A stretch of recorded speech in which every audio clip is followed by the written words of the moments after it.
അതുകൊണ്ട് വഅദ കേൾക്കാമെന്നവര് അസ്റായിൽ എന്ന് പറയുന്ന മലക്ക് വന്ന് എന്നെയും നിങ്ങളെയും കൊണ്ടുപോകുമ്പോ നമ്മൾ നല്ലവനായിരുന്നു എന്ന് പറയേണ്ട ഒന്നാമത്തെ ആളാരാ? അത് നാട്ടുകാരല്ല, അത് പടച്ചവനെ അയൽവാസികളല്ല, അത് നിന്റെ കുടുംബക്കാരല്ല.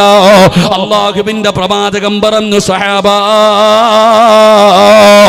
നിങ്ങളുടെ കൂട്ടുകാരൻ പറയണം നീ നല്ലവനാണെന്ന്. രാവും പകലും നിന്റെ കൂടെ കൊണ്ട് നടന്ന് ഭക്ഷണം കൊടുത്ത നിന്റെ കൂട്ടുകാരനുണ്ടല്ലോ, നീ ചങ്കാണ് കരടാണെന്ന് പറയുന്ന നിന്റെ ആത്മാർത്ഥ സുഹൃത്ത് പറയണം നീ നല്ലവനാണെന്ന്. നീ നല്ലവനാണെന്ന് അവൻ പറഞ്ഞ വജബതു ലഹുൽ ജന്ന,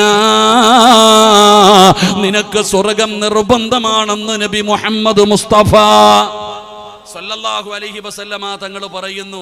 നീ മരിച്ചതിന് ശേഷം നീ നല്ലവനാണ് എന്ന് ആര് പറയണം?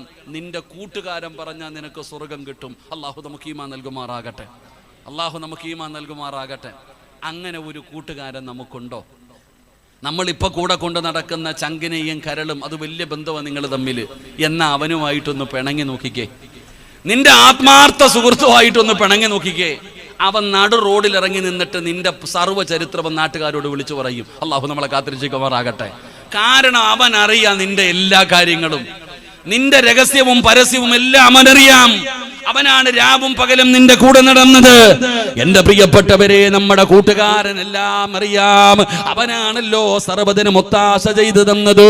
നമ്മുടെ കൂടെ ഏറ്റവും കൂടുതൽ സമയം ചെലവഴിക്കുന്നത് കൂട്ടുകാരനാണ്. ആ ഫ്രണ്ട് പറയണം നീ നല്ലവനാണെന്ന്. അങ്ങനെ പറയാനൊരു ഫ്രണ്ട് ഉണ്ടോ വാപ്പാ?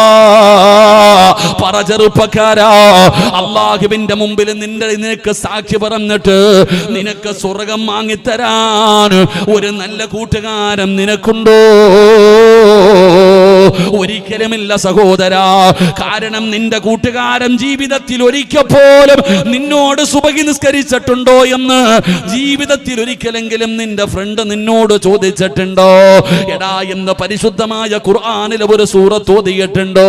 മോനെ സദഖ കൊടുത്തിട്ടുണ്ടോ? എന്തെങ്കിലും ഒരു നല്ല കാര്യം ചെയ്തിട്ടുണ്ടോ? പടച്ചവനെ നമ്മുടെ ഫ്രണ്ട് ചോദിക്കാറില്ല. അവന് പള്ളിയുടെ മുമ്പിൽ നിന്ന് പിടിച്ചിറക്കി കൊണ്ടുപോകുന്നവനാണ്. വഅദിന്റെ മജ്‌ലിസിൽ നിന്ന് വാടാ നമുക്ക് കറങ്ങി നടക്കാമെന്ന് പറഞ്ഞിട്ട് ഈ കച്ചവടം നടക്കുന്ന കടയുടെ പരിസരങ്ങളിലൂടെ പെണ്ണുങ്ങളുടെ ഇടയിലൂടെ നിന്റെ ഫ്രണ്ടല്ലേ വിളിച്ചു കൊണ്ടുപോയത്. ഇപ്പൊ നിങ്ങൾ ഇവിടെ ഇറങ്ങി നോക്കടോ, വഅദ് കേൾക്കാമെന്ന പെണ്ണുങ്ങൾ കൂട്ടുകാരിങ്ങനെ കറങ്ങി നടക്കുകയാ. അവർ ഖുറൂസില്ല, വഅദില്ല, മജ്‌ലിസില്ല, പ്രഭാഷണമില്ല.